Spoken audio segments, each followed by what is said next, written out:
Today on First Light, we have a guest whose work is shaping the foundation of education right here in our own backyard. Jeff Turner is the founder and executive director of Treetop Academy in Jupiter, Florida, an independent school that's redefining early childhood education through a research-based, child-centered approach. What started as a personal passion to meet the needs of his own children has grown into one of the most respected and sought-after learning environments in the state. Jeff brings a deep understanding of educational philosophy, leadership, and the incredible responsibility of building an environment where children can thrive, not just academically, but emotionally and socially. Today, we're going to explore his journey, the principles behind Treetop Academy, and what every parent, leader, and entrepreneur can learn from this story. Jeff, welcome to First Light. Here with me today. My kids, fortunately, have gone through Treetop Academy, and we've had such an amazing experience there. And so I thought it was really important to bring Jeff with us today and talk about education, because education obviously is so important. So I want to start with the beginning. And for those who may not know you, introduce yourself and then take us back to the moment when you had the idea for. That's everybody is interested in that. So my background is not in early education. I'm actually a CPA, inactive to keep everything legal. And I worked in corporate America for almost 20 years. And my wife and I had children later in life. And once we had our first child, I was like, do I really want to work 10 hours a day, 12 hours a day in corporate finance? And started looking at other opportunities that I could sort of control things a little bit better. And I started looking at different things, and then I spent some time with some friends of mine that ran a preschool. And I was like, wait a minute, this is kind of interesting. It coincided with the birth of our first child. Our children are about 20 months apart. And, so not only was it an interesting business opportunity, but it was also relevant in my life, in terms of raising my children. And so I'm like, okay, this is an intersection of two really good ideas. And so I started doing research. I'm one of these guys that if I'm going to do something, I need to understand what it is I'm doing. And so I started doing research on early childhood education. We used to live near one of the libraries for Florida International University, so I would spend a few hours combing through their catalog on early childhood education, reading some of the biggest thinkers on early education, and started looking at how do you get involved in this, and so I started looking around at schools, and I'm like, what I'm reading about and what I'm thinking great early childhood education looks like is not out there. There's it's babysitting, and most people look at early childhood education as babysitting, and it's so much more, and there's so much more you can do with that. And so I started. That solidified my mind in terms of what I wanted to do, and that there was a huge opportunity there. So I quit my job. My wife is a physician. She was kind enough to work with me on this. And I spent, I would say, more than just over 2 years looking for the right place to buy. And it was more, sort of serendipity that I ran across, what became Treetop Academy. It was basically, some good luck, and it was exactly what I was looking for. So in January of 2011, I purchased what was then Professional Learning Center, great name for an early education center, and changed it to Treetop Academy, and we implemented an educational approach that was developed in the city of Reggio Emilia, Italy, and we can go on from there. But so that's how we got started. I mean, a lot of great businesses start that way, right? With an idea, but you took the action and really went down that path. Let's talk about how your personal experience as a parent, shaped your professional calling. Yeah. What was it about being a parent, because obviously parenthood it It changes us does. all in It some way. does. It absolutely does. And I was a corporate finance guy. I played high school and a little bit of college football. And I'm like, me, owning a preschool was just a ridiculous proposition, prior to my children being born. And and then, yeah, absolutely. I mean, the first 2 weeks that every time I held my daughter, when after she was born, I would cry. I was like, this. So I wanted to. I wanted to understand what happens in early childhood and brain development and education and that sort of thing. So, um, yeah. As I was learning about all of these ideas and how the brain learns and works, and I was watching my children, and I'm like, wow, this Reggio Emilia is really how kids learn. And so, okay, so let's go off on that tangent. Um, so what we do at Treetop Academy is a combination of things. We've recognized several different ideas that work well together and accomplish what it is we want to accomplish. Um, and okay, so we've mentioned Reggio Emilia. So what do they do in Reggio Emilia, Italy, that's so amazing? Um, I'll just to kind of give you some sort of third party validation on who they are and what they do. In 1991, Newsweek magazine did kind of a one-off survey of their panel of experts. They. So, what did they say? And they asked them to identify what they thought were the top 10 schools in the world. Period. And regardless of level of education, and one of the schools that they included in that list of top 10 were the preschools run by the city of Reggio Emilia, Italy.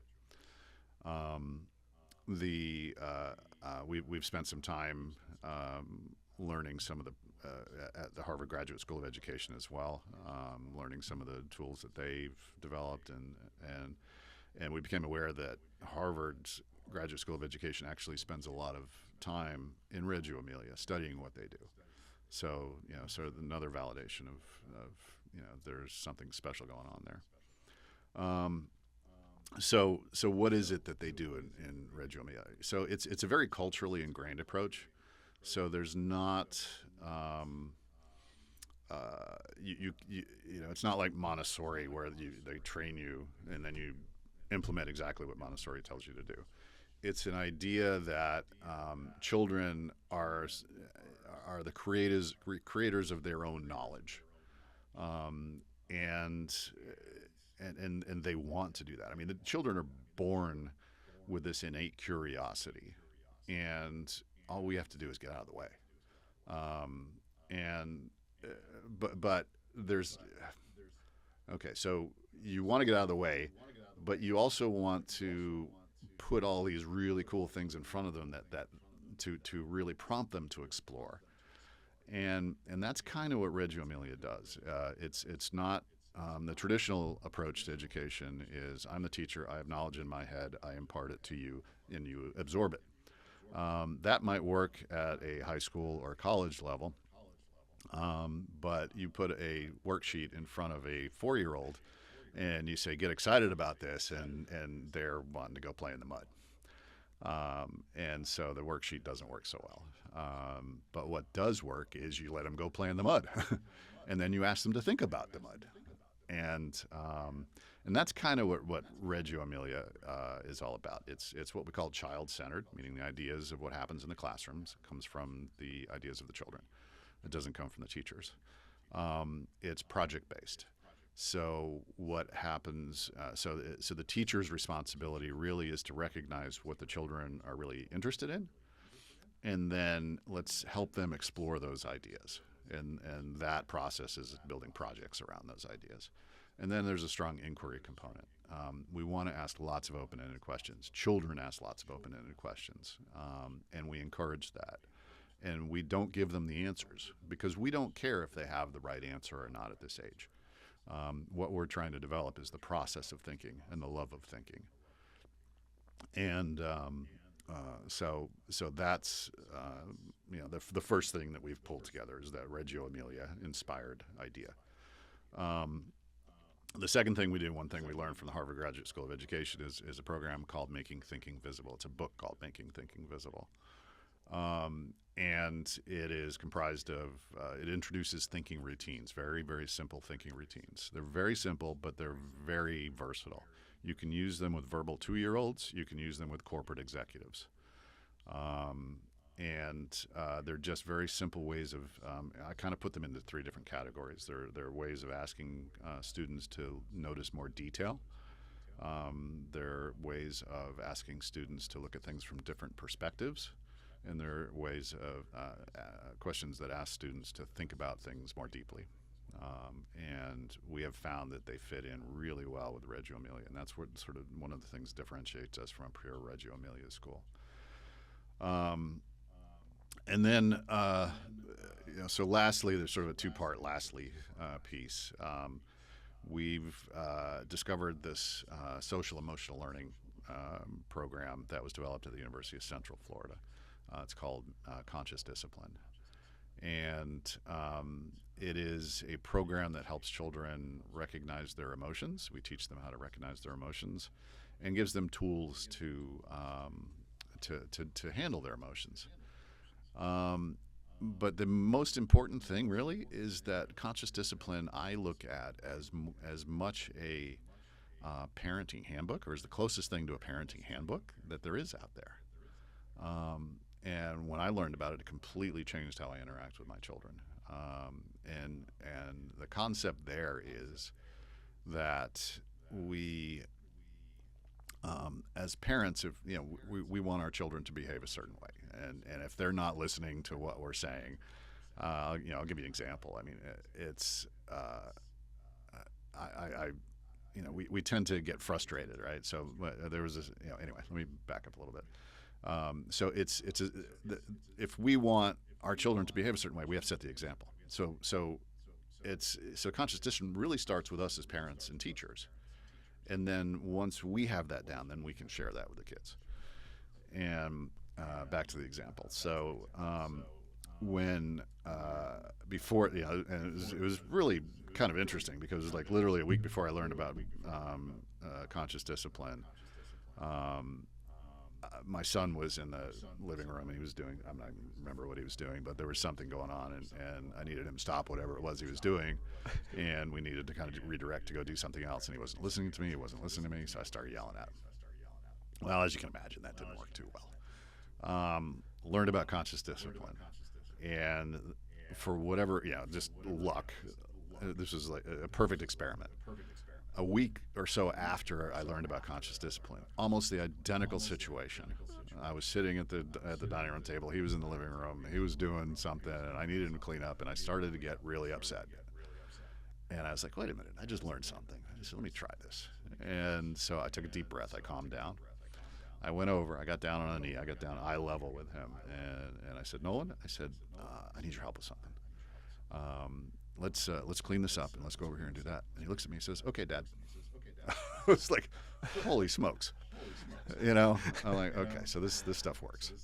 And then a few years ago, mindfulness, we had a teacher who was really into yoga.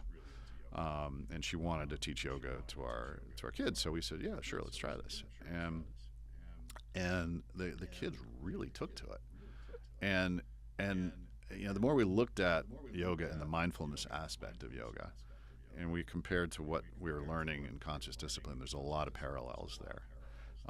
So we really sort of focus in on the mindfulness, and we now have a new instructor, but we have an instructor that goes around and teaches our teachers and our students mindfulness.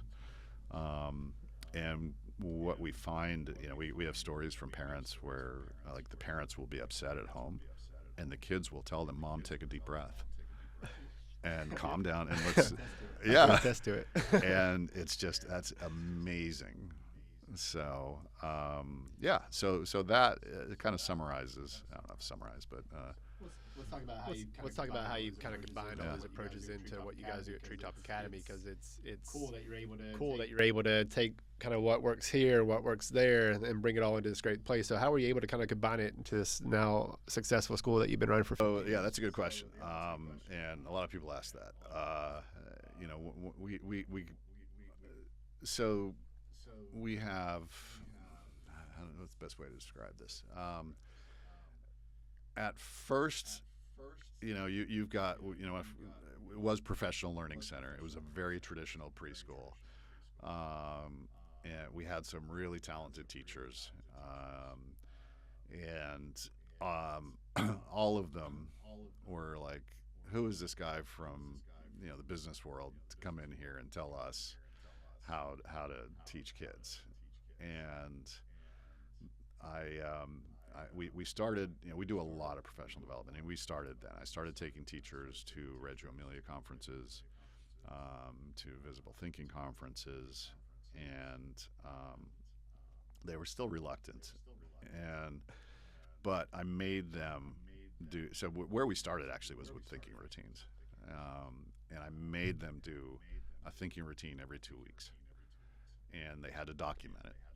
Documentation is a big part of Reggio Emilia and of what we do, documenting what the children are doing, what they're thinking, and we can go into a whole conversation of how that's important. And there's a great story that one of the teachers that's still with us, that was there at the beginning. 5 years ago, we had our 10-year anniversary. We had the big celebration, and this teacher came up to me and she said, "Jeff," she said, "I want to apologize to you." And she's like one of our amazing teachers. And you know, I'm like, "Please, what could you possibly be apologizing to me for?" No, I want to apologize. I owe you an apology. I'm like, "What?" She's like, "For all the names that we called you in the beginning, and all the horrible things we said about you." So, and to hear her tell that story too, by forcing them to do these thinking routines, there was one routine they did, and then there was some it was, I think it was, what was it? I see, I do, or I think I do, I think again, something like that. I'm not sure if that was it. But so they were going to go to go visit a fire station. So they had them talk about what they thought they were going to see and what they think about fire stations. They went to the fire station, and this is one of those reflection thinking routines. They came back from the fire station, and they had the kids write what they learned, you know, what they now thought about the fire station, what they noticed, and that sort of thing. And they were just, their minds were blown by what they learned. And then they actually, the two teachers that did this came in to the teacher that came up to me earlier and said, "Lori, you've got to come in here and see this. This stuff actually works." and so it built from there. Now, you know, I will say there are people that didn't believe or agree in this, and they decided to go to other schools where they could teach within their own personal philosophy. But that was gonna be one of my questions for you. And I think you're probably gonna reiterate some of this, but whenever you start a business, there's always gonna be some challenges. And you coming from being a CPA, corporate world, and now all of a sudden running a school, what were some of those early challenges, and how did you overcome? Yeah, so the main thing, I mean, I think with any significant change to any organization, it's got to start at the top, and it's got to be consistent at the top.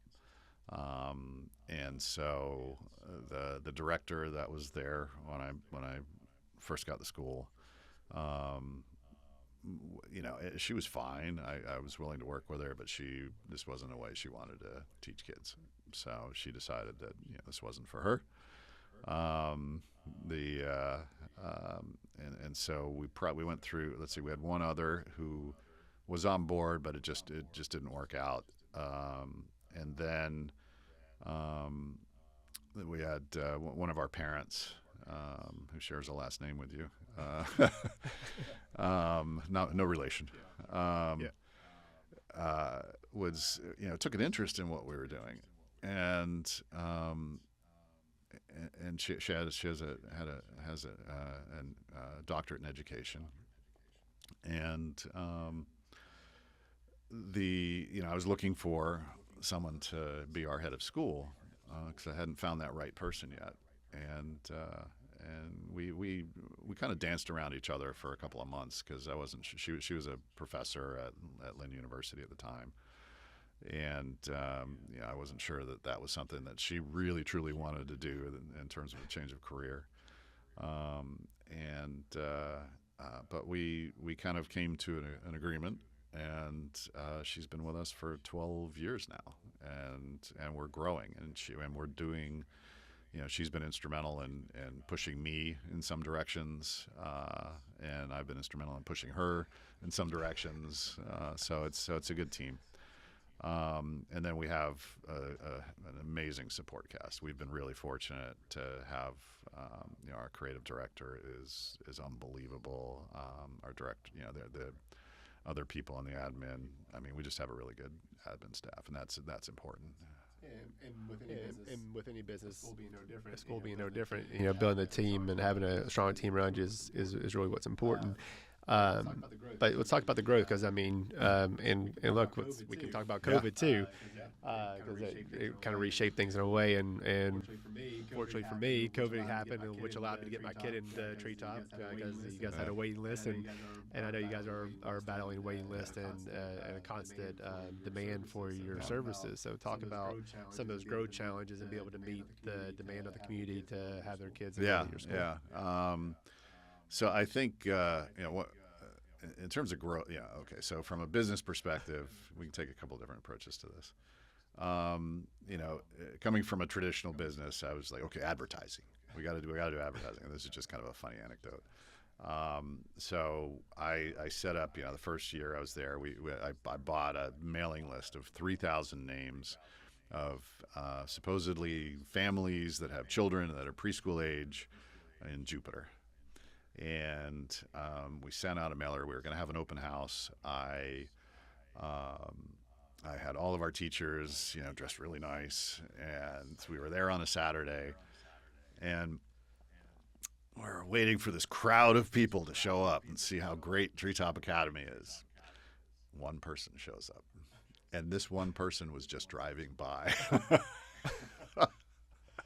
And I'm like, okay, mailing doesn't work. But over time, what we found pretty quickly is word of mouth in preschools. Word of mouth. Parents talk to parents, and so you just as long as we're doing a great job, keep it up. Put a good website out there that explains what it is, what we do, and that's been pretty successful. So managing growth, I think. The hardest thing with any business now, particularly schools, is finding teachers, finding good teachers, and that's a constant struggle. Yeah, and I think that's with any business. Is always trying to find the right people and really one, attract, and then two, retain. You got the constant pressures of people who are looking to make the job, or to make kind of the jump. So how have you navigated all that as an entrepreneur and as an educator, knowing that your primary purpose is to educate children, but you're also still in business, and so how do you kind of balance this? So that's it. Starts you listen to any investor that invests in things, and I think one of the old adages is you make your money when you buy the asset, not when you sell it. This probably, I don't know if this is where you were going with this, but this is sort of where the finance background comes into play. There's a whole racket out there of buying and selling schools, and you can get SBA financing to purchase preschools, and they're pretty good businesses. And because you can get SBA financing, the banks are willing to take a little more risk because they share the risk with the government. And so they tend to sell for more money than they should.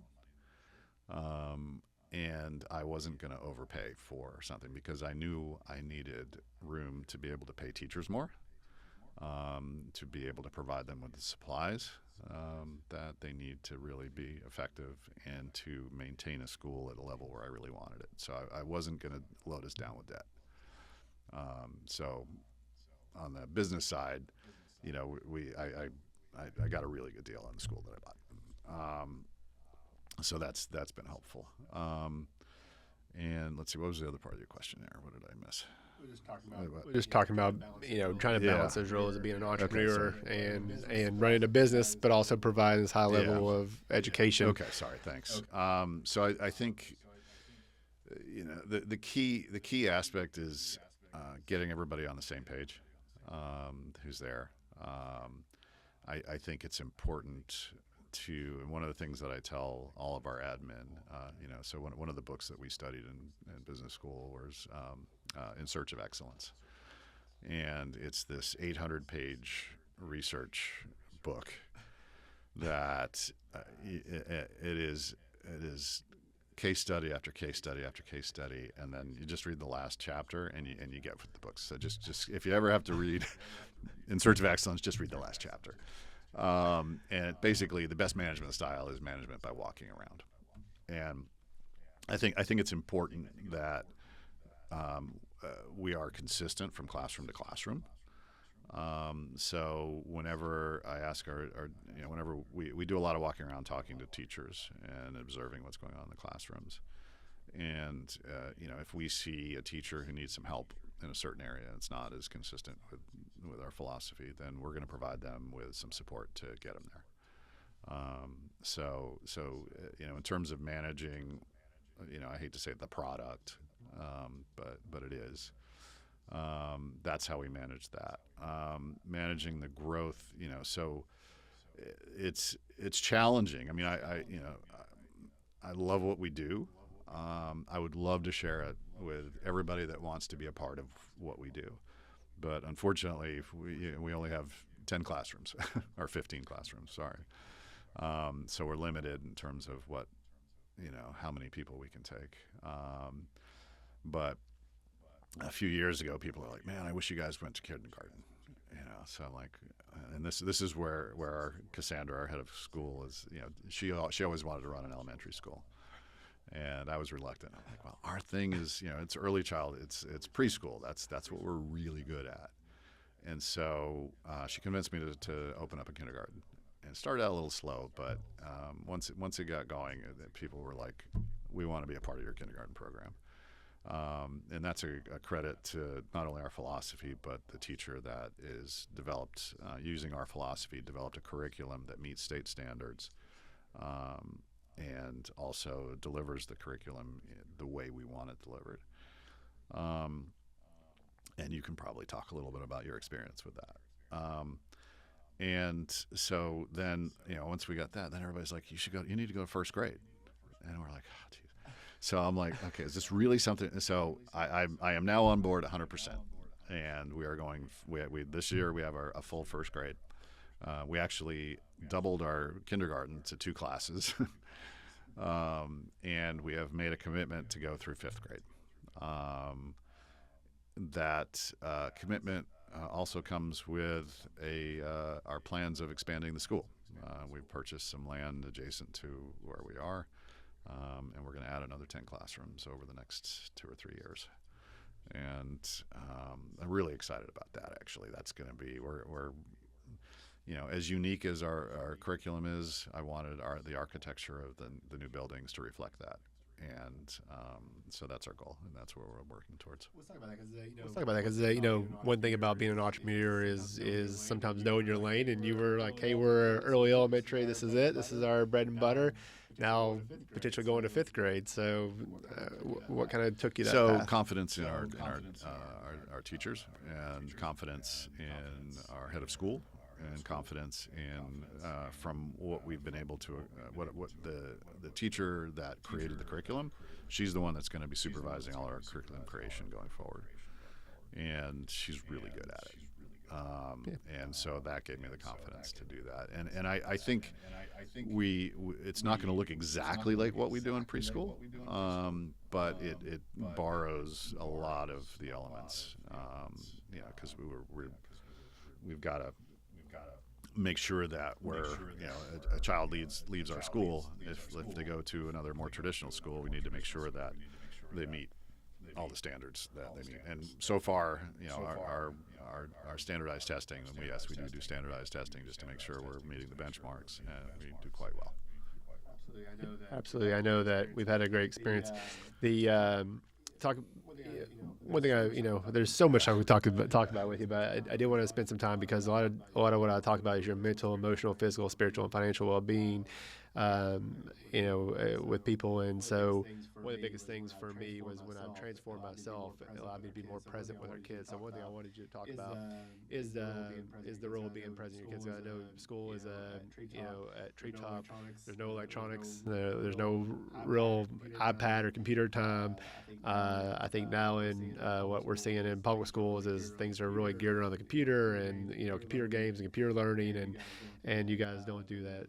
And then they go home, and I know we have no electronics week and different things, but there's iPads. So talk a little bit about conscious discipline and the role the parents being their best version of themselves so they can be that example. Yeah. So a lot of times children's behaviors are reflections of maybe not reflections is the right word, but it represents a way of communicating. And it's like, so the Reggio Emilia, one of the mantras there is the 100 languages of children, and so they have 100 ways of communicating or more, and one of those ways is by acting out. And so we so our perspective as a parent is we want to squash this bad behavior. Well, this bad behavior might be coming because of something I'm doing as a parent. And so that's really where conscious discipline comes from. And so they talk about having this record in your head. And this record was recorded when we were raised as children. And so we have this way that our parents were with us. And our parents may have been amazing parents. Our parents may have been not so amazing parents. Our parents might have been somewhere in the middle. So conscious discipline is a way, it asks you to push that record into the background. There's no way to get rid of it, in my opinion. I mean, it's part of who we are. But you can recognize that, and it gives you the tools, and it gives you the ability to kind of, okay, take a deep breath. And really what it comes down to, and this is a word I use a lot when I talk about our school. It's about valuing the child, and so it's up to us as parents, because the children. I mean, we are their world. We're absolutely all 100% of their world. And if you have that connection with your child, and you value who they are, and you value what they're saying and what they're thinking, and you acknowledge that. Then there's this a child has this self-confidence, this self-belief. It's really, really hard sometimes, and because you're also working with this as a child, they want to control their environment, they want to control their world, and you have to let them have a little bit of control and to a certain extent, but you also have to teach them what are the boundaries. So you do have to put your foot down at some point, so you kind of create this lane, and you allow them to go, wherever they want to go in this lane. They go out of this lane, they go, okay, no, we got to come back in here, and it's not about saying no, it's about saying, I want you to do this. I had dinner recently with someone who's a psychologist, and we had a similar conversation. And he did a little mental experiment with us. He's like, all right. He said, I want you to close your eyes and imagine somebody planting a tree, and think about that for a second. And then he said, okay, now I want you to imagine somebody not planting a tree. And you're like, and you're just taken aback. You're like, how do you do that? Well, so okay, so when you're talking to a kid, when you're telling them, "Don't do this," that doesn't register. All they hear is what you're asking them not to do, so they're going to do it. But if you say, "Do this behavior," then they're like, "Oh, okay, I can visualize that." So yeah, really, that was kind of a powerful little exercise. After spending 2 weeks driving up the Pacific Coast with my kids, it was some challenging times. The last thing I wanted to ask you though was, what's been the most rewarding part of your work? Giving up your corporate career, starting the school, now 15 years of doing this. What's been the most rewarding part for you? The whole thing. I love what we do. I really do. I mean, just seeing the smiles on the kids' faces, smiles on the parents' faces, how it made me a better parent. I just, yeah. I mean, what we do is really phenomenal. And the best job in the world. You walk into a classroom and you got 10 kids screaming your name and want to come over and give you a hug. I mean, it doesn't get any better than that. That never happened to me in the corporate world. I don't know why, but yeah. And lastly, what's the advice that you give to entrepreneurs, someone who's listening today, they've heard your story about getting out of corporate America, starting this school? What's the piece of advice that you I think one of the things I think about is find something you're passionate about. Be very good at it. If you're very good at something, people will pay you. You can earn money being the best at something. And I know that's pretty out there, but I think it's we can go on. There's lots of ideas on entrepreneurship. It's a big topic right now. And I could go on and on about that, but yeah.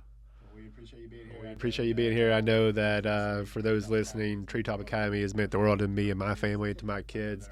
I know that our kids, now Henry's going into 4th grade. He's going into AMP. He's so far ahead in every category, having started at Treetop. We've decided to keep our middle one there for 1st grade because of the education that we felt that our older one got.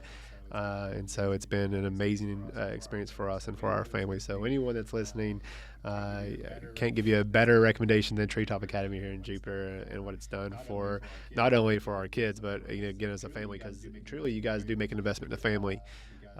You guys, I know there's so much that goes into getting the parents involved and having the parents involved. And so much opportunity for the parents to learn and grow as well, which is an amazing experience. So thank you for that. Yeah, it's we consider ourselves, and I talk to all of our teachers about this. We are an extension of our family, of your family, and we work together to raise the children. So, well, thank you for being here today. Thank you very much for the opportunity. Jeff, thank you for sharing your story, your heart, and your leadership with us today. It's inspiring to see how one idea, grounded in both research and personal conviction, can grow into something that transforms lives, families, and communities. As always, keep shining your light.